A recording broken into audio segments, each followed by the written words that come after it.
আসসালামু আলাইকুম আনারা বেকে কেন আছেন আলহামদুলিল্লাহ আমরা ভালো আছি। তো এই তার জেট সার লগে টা বানাইতেছি বাঁধাকপির পাকোড়া। তো এই তো কুচি কুচি করে বাঁধাকপি লইছি, আলু লইছি, পেঁয়াজ কাঁচামরিচ লইছি, এবার লবণ দিছি, হেয়ারে দিয়ে দিছি মরিচের গুঁড়া, জিরা গুঁড়া, ধনিয়া গুঁড়া, বুঝছেন নি? হেয়ারে মনে করেন আবার দিয়ে দিছি ম্যাজিক মশলা, মানে ওই যে ম্যাগি মশলা আছে না, ওইটা দিয়ে দিছি। তো ওটা দিলে একটা সুন্দর কেরানা আর কি। তো তখন ভালো করে মাই লইতেছি, দুটো ডিম দিয়ে দিছি, ডিম দিয়ে মানে আরও ভালো করে মাইকাম মাখি। তারপরে মনে করেন এই দুইটা নুডলস সিদ্ধ করে লইছি। তো নুডলসের আমি হানি খেলাই না, বুঝছেন নি? কিলে নুডলসের তো একটা মানে ঘন ঘন থাকবো, ওইটা দিয়ে মাখতে খুব সুবিধা হইব, আর ওটা দিলে অনেক মজা হয়। তো এখান দিয়ে চাইলের গুঁড়া আর ময়দা মিক্স করি, তারপরে একটু করে দিতেছি আর মাখতেছি, বুঝছেন নি? মানে আর যতটুকু লাগবে বেগুন একসাথে দিতাম না, তাহলে হয়তো বেশি হয়ে যাবো না, নাহলে হয়তো কম হয়ে যাইব। তাহলে আর যতটুকু লাগবে সেইটুকু দিয়াম আর মাখাইয়াম।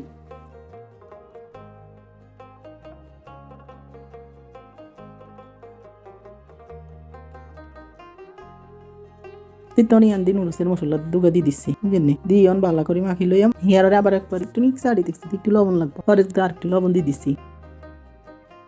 দিয়ে মনে করেন মাখছি অনেক দিয়ে আগে হেজে লইলে আবার নাস্তা বানাই দিছি, নুডলস দিয়ে ডিম রান্না করে হেয়ারও নাস্তা লাগে। হ্যাঁ, তো আর পাকোড়া খাইতে দিত না, হরে করে থাকে আর নুডলস রান্ধি দিই। এই তো কি ডক করে খায় দেখছেন নি?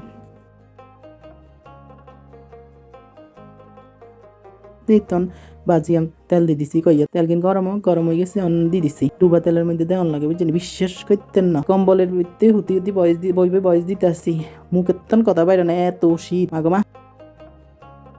তো এই তো চান মানে একটা লাল লাল ভাজা হইলে হেয়ারে উঠাইলে আমার কি।